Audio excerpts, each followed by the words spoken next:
고대의 유명한 연설가로 로마의 키케로와 그리스 아테네의 데모스테네스가 있습니다.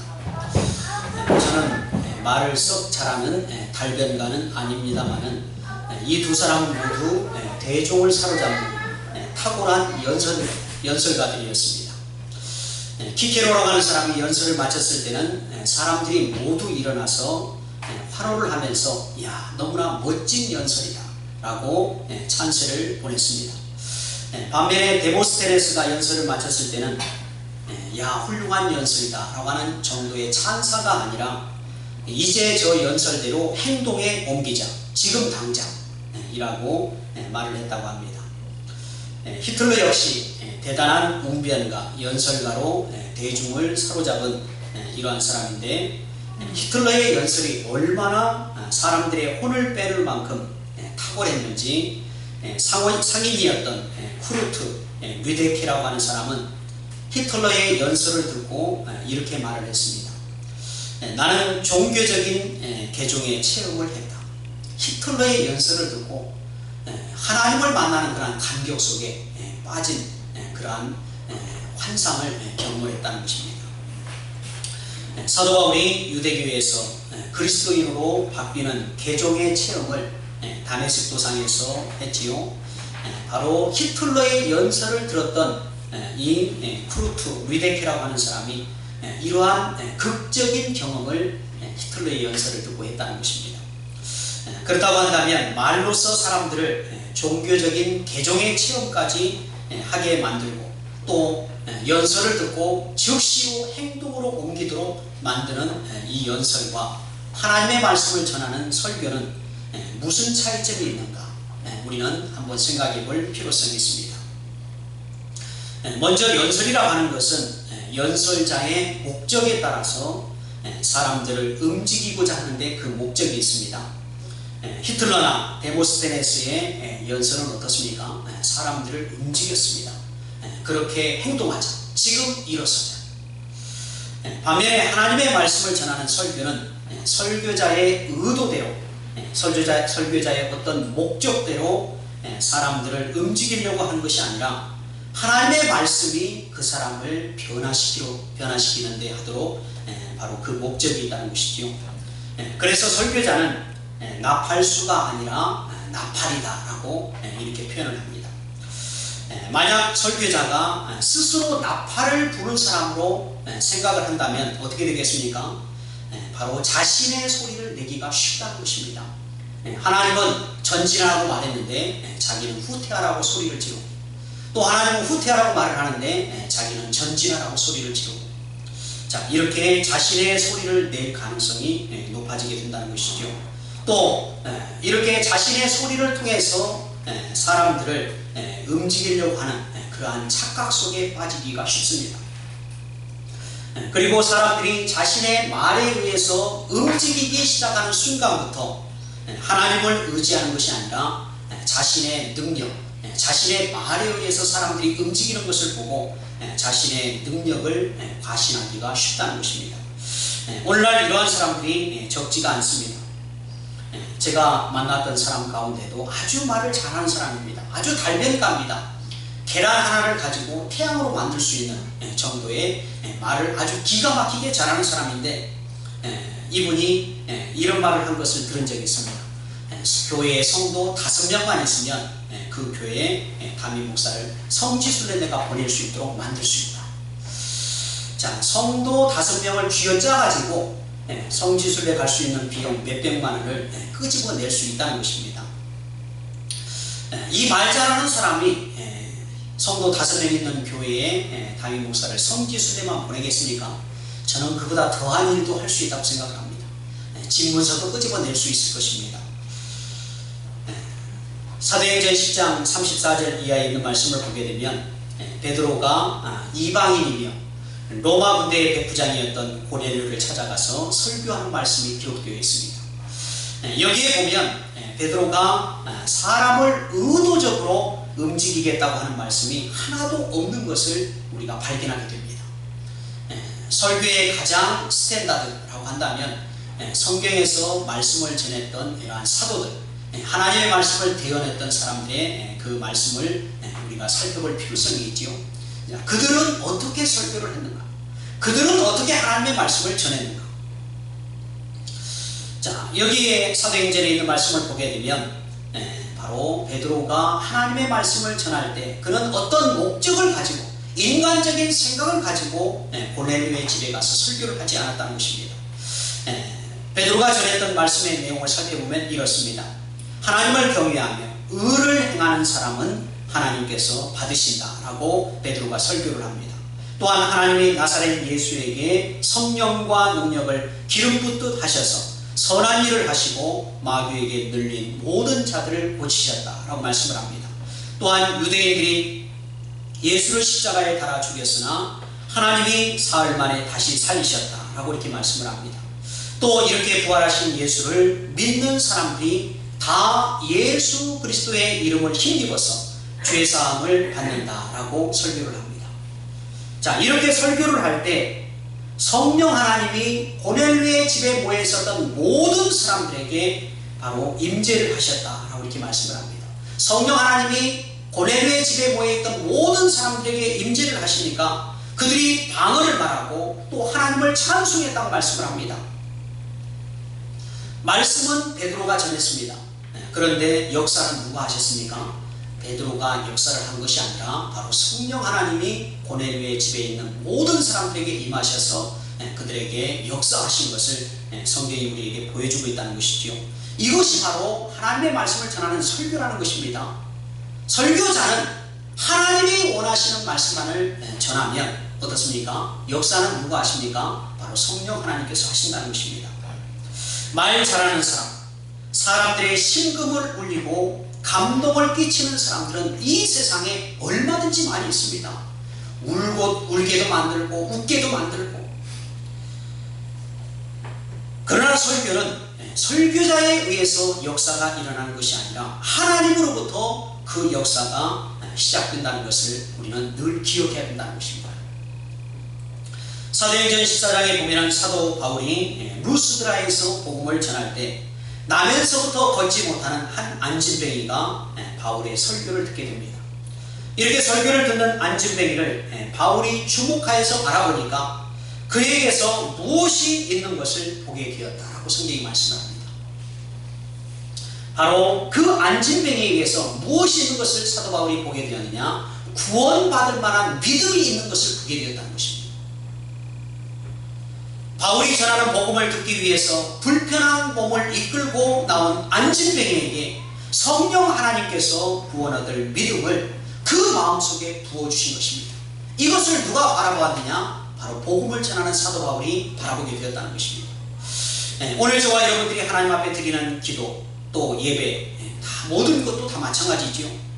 기도는 우리가 하나님 앞에 드립니다. 그러나 역사와 응답은 누가 하십니까? 바로 하나님께서 하신다는 것입니다. 그렇기 때문에 하나님께 기도하는 사람은 모든 응답의 주관자가 되신 하나님 앞에서 늘 겸손한 마음과 사모하는 마음으로 기도를 해야 된다는 것입니다. 어떤 사람들 가운데는 이렇게 말하는 사람도 있습니다. 하나님은 나에게 꼼짝도 못해. 내가 말하는 것은 하나님이 다 들어줘. 자, 하나님을 지금 겸손히 섬기겠다는 것입니까? 하나님을 자기가 부리겠다는 것입니까? 우리는 기도할 때에도 바로 하나님 앞에서 겸손한 자세를 가지고 기도해야 된다는 것입니다. 내가 기도의 응답을 만들어내는 것이 아닙니다. 하나님께서 내 기도에 대해서 응답을 주셔야만이 바로 그 기도에 하나님의 역사가 나타나게 된다는 것입니다. 어떤 사람은 자기가 기도하는 것은 다 이루어진다. 자, 이것은 무엇을 말하느냐? 자기의 능력을 사람들에게 드러내기를 원한다는 것입니다. 나 이런 사람이야. 내가 이렇게 하면 다 이루어져. 이것은 교만이지 결코 하나님의 능력을 의지하는 사람의 모습이 될 수 없다는 것입니다. 예수님께서 이 땅에 계시는 동안에 어떻습니까? 예수님은 하나님이신 분입니다. 하나님과 동등된 분이십니다. 하나님이신 분이 무슨 기도를 할 필요가 있겠습니까? 그런데 예수님은 어떻습니까? 이 땅에서 공생의 사역을 하시는 동안에 누구보다도 더 많은 기도를 하셨습니다. 예수님은 겸손의 모본을 보여주셨다는 것이죠. 제자들은 피곤해서 1시 동안도 깨어서 기도하지 못할 때 예수님은 어떻습니까? 땀방울이 핏방울이 되기까지 엎드려서 기도하는 모습을 보여주십니다. 예수님께서 기도하신 모습들을 성경은 여러 곳을 통해서 우리에게 말씀을 하는데, 기도를 하지 않아도 되는 하나님이 오병이어를 앞에 두고 이 작은 음식을 가지고 수만 명의 사람들이 배불리 먹을 수 있도록 하기 위해서 무엇을 하십니까? 먼저 하늘을 우러서 축사를 하셨다고 말씀합니다. 하나님 앞에 기도를 한 것입니다. 하나님은 죽은 자를 능히 살릴 수 있는 분이십니다. 사람을 만드신 하나님께서 죽은 자를 왜 못 살리겠습니까? 그런데 나사로의 무덤 앞에 가신 예수님께서 제일 먼저 하신 것이 무엇입니까? 바로 기도하신 것을 성경이 말씀합니다. 귀먹고 말 듣는 사람을 보시고 예수님은 어떻게 기도하셨습니까? 하늘을 우러러서 에바다 라고 탄식하면서 기도하신 것을 성경은 말씀을 합니다. 이러한 예수님께서 겟세마네 동산에서 마지막 십자가를 앞두고 기도하실 때는 어떤 기도를 하십니까? 내 원대로 마시옵고 아버지의 원대로 하옵소서 라고 기도를 하십니다. 하나님이신 예수님이 이 땅에 오셔서 기도하실 때도 예수님의 목적, 예수님의 뜻만을 관철시키기 위한 기도를 한 것이 아니라 하나님의 뜻을 이루는 기도를 했다는 것입니다. 오늘 우리는 어떤 기도를 하고 있습니까?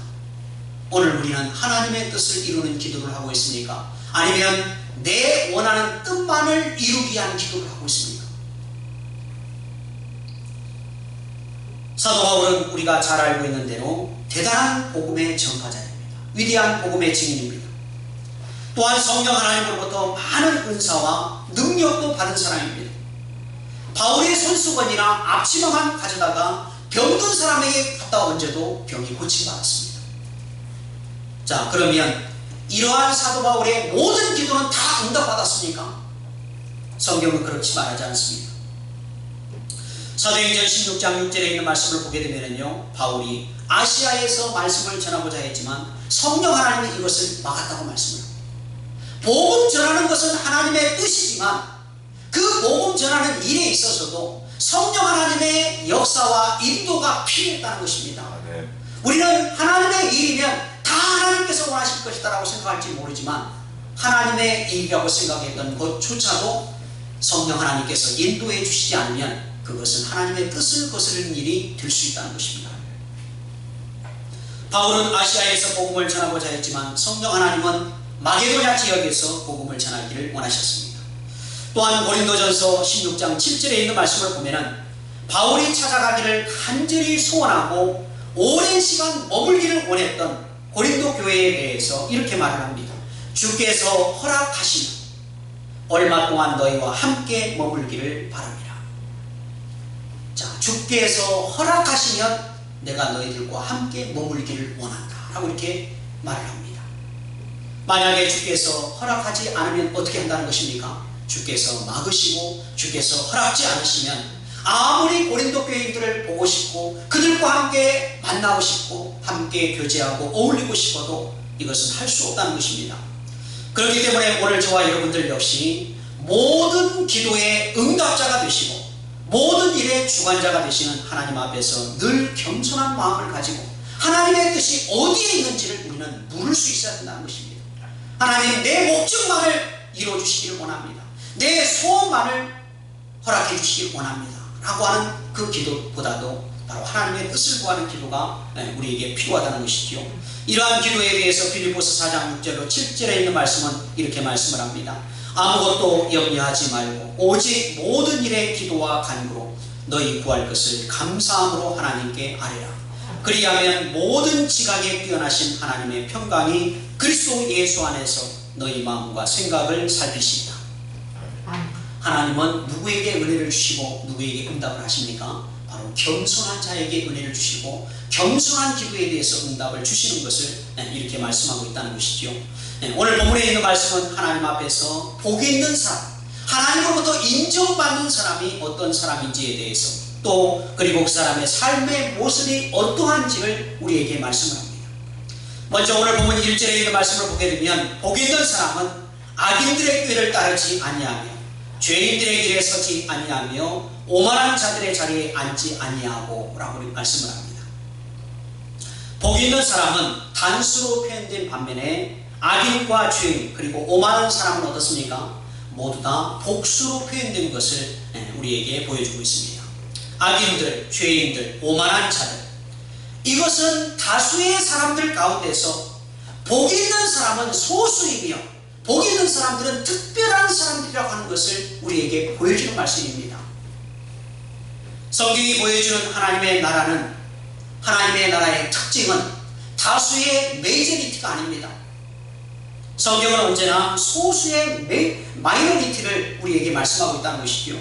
창세기 5장에 보게 되면 노아 홍수 이전의 사람들이 시집가고 장가가며 자식들을 낳고 물건을 사고 팔며 900년이 넘는 삶을 살 때 누구만 하나님과 동행을 합니까? 에녹만 하나님과 동행을 했다고 말씀을 합니다. 자, 사람들이 900세가 넘는 평균 912세의 나이를 살았습니다. 이 많은 사람들이 나이도 많이 먹고 또 수많은 사람들이 사는데 누구만 하나님과 동행을 하느냐? 에녹 한 사람만 하나님과 동행을 합니다. 예수님 역시 유대사회에서 주류가 아닌 비주류로 사역을 하셨습니다. 사역의 주 무대도 어디였습니까? 예루살렘이 아니었습니다. 이방 땅으로 불렸던 갈릴리 지역에서 예수님이 사역을 하셨습니다. 지금도 세상은 다수의 불신자들이 자신들의 꾀를 따르고 자신들이 원하는 길을 걸어가고 하나님 앞에서 오만방자하게 사람들이 살아갑니다. 우리 한국 땅에 교회가 사람들이 많다고 말합니다. 한 집걸로 하나 교회가 있다고 말을 합니다. 이렇게 교회가 많고 많은 사람들이 믿는 것 같지만 실상 5분의 4가 넘는 사람들이 하나님을 믿지 않고 대한민국 땅에 살아가고 있습니다. 5천만 가운데 1,000만도 되지 않은 그리스도인들이 있다는 것입니다. 우리가 전도하면서 얼마나 많은 사람들에게 예수 그리스도의 구원의 복음을 증거합니까? 지옥에 들어가지 말 것을 위해서 우리가 복음을 전하고 천국 백성이 되기를 위해서 전하는데 사람들의 반응이 어떻습니까? 다수의 사람들, 대부분의 사람들이 다 복음을 거부합니다. 스스로 나는 지옥 가겠다고 말하는 사람들이 있습니다. 복음에 대해서 아예 들으려고도 하지 않는 사람들이 많습니다. 그 사람들이 다수라는 것입니다. 소수의 사람들이 그러는 것이 아니라 대부분의 사람들, 거의 많은 사람들이 다 복음을 받아들이려고 하지 않습니다. 이러한 세상 속에서 오늘 저와 여러분들이 살아가는데, 이러한 세상 속에서 오늘 저와 여러분들이 어떻게 하나님으로부터 복 있는 사람으로서의 삶을 살아갈 수 있겠습니까? 그것은 바로 다수의 사람들이 살고 있는 세상에 속한 사람이 아닌 하나님께 속한 사람이라고 하는 구별의식을 가지고 우리가 살아가야 된다는 것입니다. 소수의 특별한 사람들, 소수의 선택받은 사람이라고 하는 그런 특별한 의식을 가지고 이 세상에 살아가야 된다는 것입니다. 하나님을 믿는데 세상 사람들과 조금도 다를 것이 없는 생각, 세상 사람들과 조금도 구별되지 않는 그런 모습으로 살아가는 것이 아니라 나는 이 세상에 속한 것이 아니라 하나님의 나라에 속한 특별한 사람, 하나님의 선택받은 사람, 하나님의 사랑받은 사람, 하나님 앞에서 복 있는 사람이라고 하는 그런 특별한 의식을 가지고 우리가 살아가야 된다는 것입니다. 오늘 시편 기자가 말하고자 하는 것이 바로 이것입니다. 많은 사람들은 악인들의 꾀를 쫓아갑니다. 세상의 논리를 따라갑니다. 세상의 방법을 추구합니다. 세상의 사람들은 하나님이 원하시는 길에 줄 서기를 원하지 않습니다. 세상 사람들이 몰려가는 곳에 줄을 섭니다. 세상 사람들은 하나님 앞에서 교만한 목소리를 내면서 살아갑니다. 오늘 저와 여러분들은 그런 사람들의 편에 줄을 서서는 안 된다는 것입니다. 그리고 하나님 앞에서 어떻게 살아가야겠다고 말을 해야 합니까? 오늘 보면 2절의 그 말씀을 보게 되면 오직 여호와의 율법을 즐거워하여 그의 율법을 주야로 묵상하면서 살아가겠다고 하는 믿음의 고백을 해야 된다는 것입니다.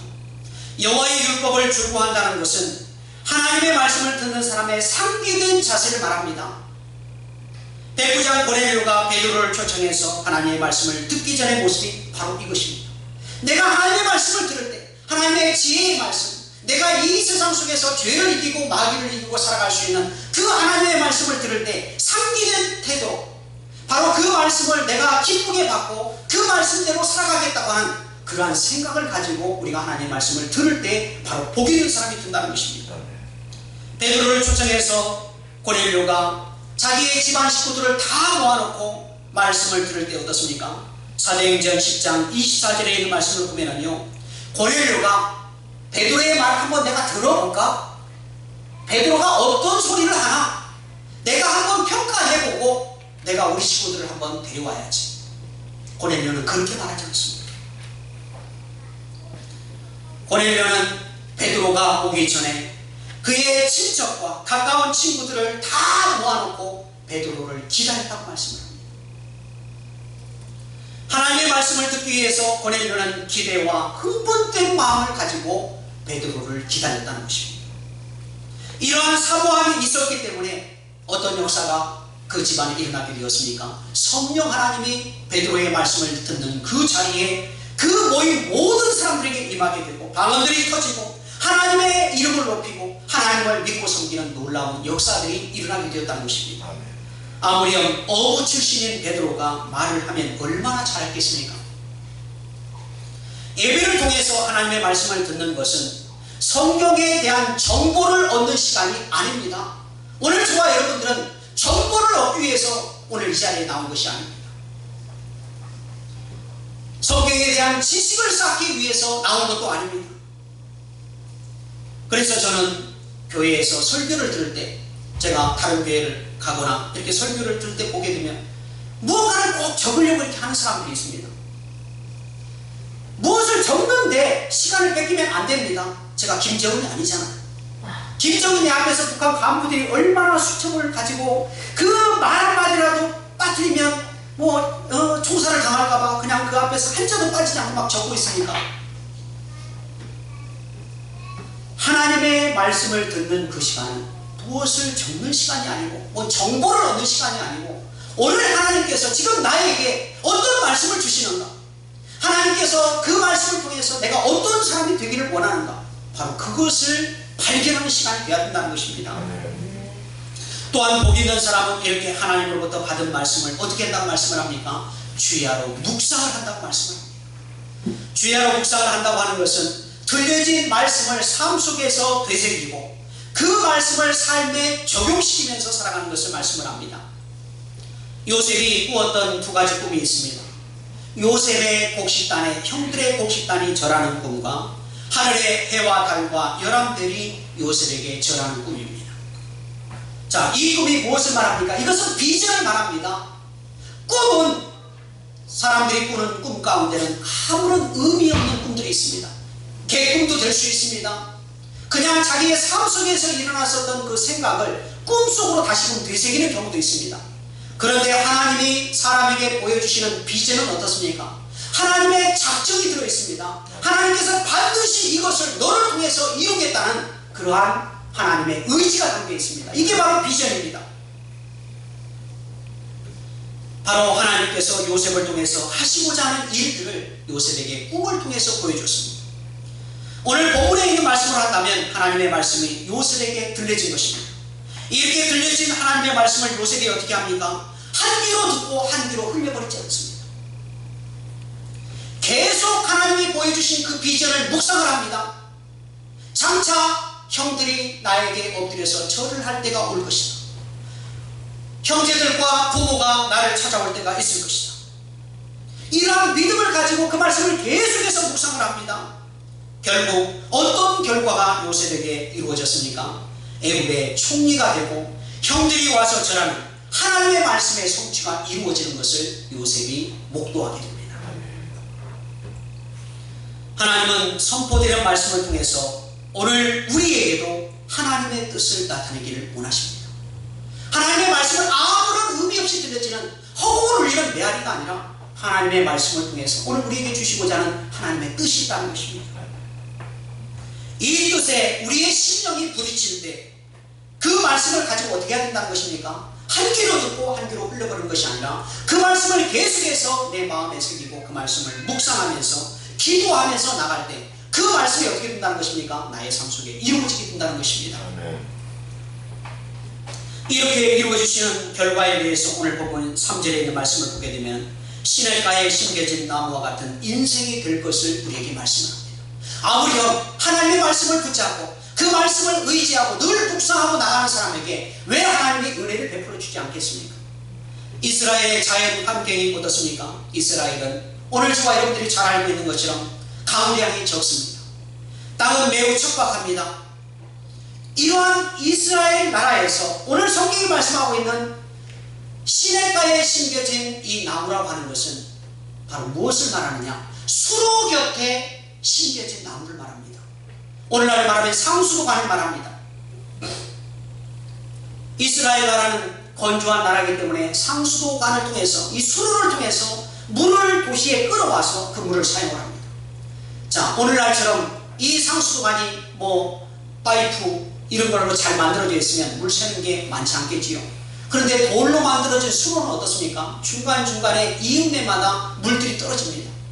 그 물들이 떨어지는 곳에 심겨진 이 나무는 어떻습니까? 그 도시에 사람이 살고 있는 한, 그 도시 안으로 물들이 흘러 들어가는 한은 어떻습니까? 그 나무는 메마를 일이 없다는 것입니다.